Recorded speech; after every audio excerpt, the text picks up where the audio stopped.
Hey everybody, this is Nate from Artec Industries here to show off the new Artec JL Shield.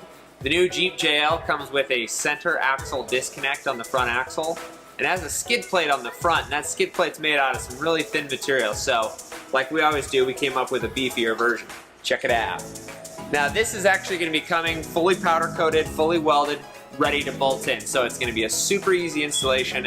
The installation is so easy that even a child could do it. Introducing Mini Me.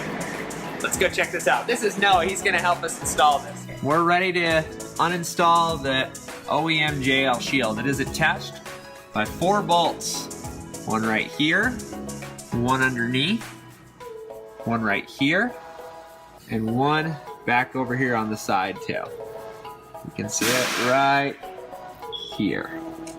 We're gonna take our 10mm, we found it! And we're gonna loosen those 4 bolts. Go for it, buddy. He's doing it.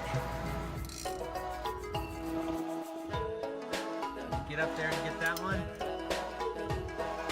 Little tickle, tickle, tickle.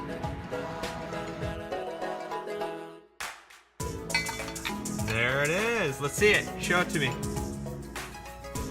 Before you can put the new shield on, you do have to loosen this bolt on the control arm. That has a little bracket that gets in the way. And then you can move that bracket just a little off of there. All right, now that we have the old one out and that bolt loosened, we can get the new JL Shield up in there.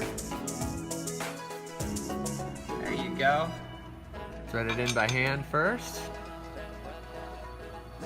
There we go. Look at that. So that's it. Quick install, really easy. Good time between father and son. Easy install, right, buddy? Good job.